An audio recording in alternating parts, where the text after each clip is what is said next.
Hey, what's up? What's up? What's up? What's up? Gracious good morning to you, good people. It's your girl KB. You know what I do, and you know why I do it. It's Thursday, November 21st, and it is 3:06 in the AM. And I want to share my opening statement, my opening thought for this morning. Uh, Yesterday, during the day, I was checking my comments and questions and thoughts on TikTok and stumbled across a site. It was attached to one of the pop-up videos. So I went to this site and man, now everybody is familiar with the term FAFO. Well, everybody on the internet, FAFO, FAFO, acronym. I'm not going to say the words because the words are, that part. Anywho, so there's a whole website related to the election and FAFO and buyer's remorse, so to speak. And baby, I just want to say, I'm going to make this short and sweet.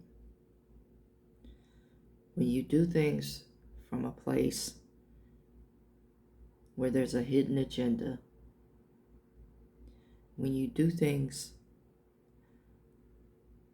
with a smile on your face and a hardness in your heart, when you do things from a place of pride, hubris, ego, you can't hear. You can't receive feedback. And I'm going to give you two paraphrased passages of scripture. Man is right in his own eyes. And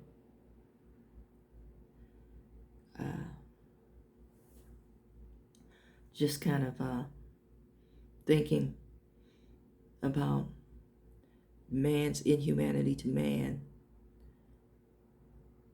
If my people, now this is posing a question, if my people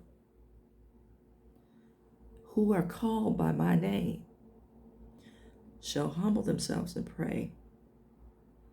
See, it's a contractual agreement. If you humble yourself and pray, God says, then will I hear from heaven and heal your land.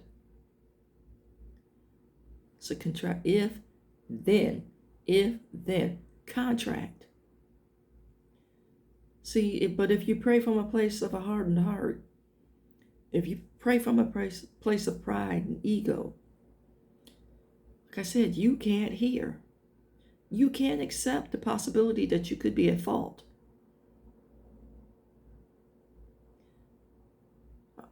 Think about that for a second. You've heard me preach and teach about, you can't be upset without looking at what part you played in your madness. Well, so-and-so did such and such. What did you do to bring about that response? Well, I wasn't doing anything.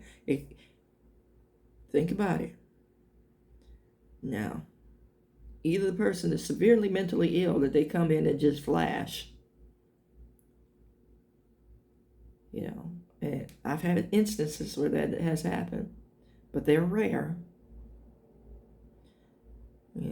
Or they're using you to vent about something else. But if you prayed up and stayed up, standing flat-footed on God's business, you would be empathetic and understand why this person is flashing. But when pride enters, then we start blaming and projecting. You can't talk to me like that. As opposed to, hey, I see you're upset. What's going on with you? Oh, you don't want to talk about it, but I'll give you some space. Let me just back off. But see, no. What we do is, when the person is flashing, and we can't find those words, say, hey, I see that you're upset. You know, and then we get to, hey, you can't talk to me like that. Or you can say, hey, I see that you're upset. You know, and they say they don't want to talk about it, and we keep smashing and mashing until, then the anger is directed at us. Then we flash and smash. What part did you play in the madness?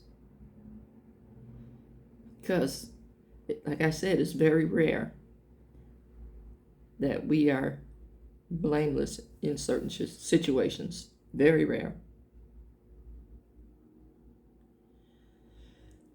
I had an incident, and I've shared this, where something went down, and I knew, my part was I ignored red flags. My part was I wanted something where there was nothing. Hope this makes sense. That you want substance where there is none. But you're in your mind hoping, although God is showing you, and you're still hoping, you're in that place of thy kingdom come, my will be done.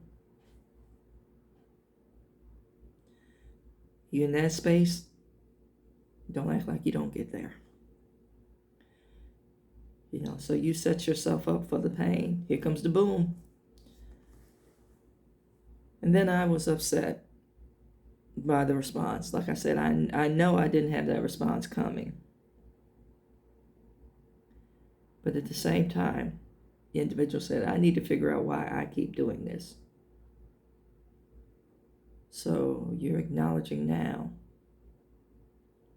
that it was a pattern, or that it is a pattern. But whenever I mentioned anything, I was the villain.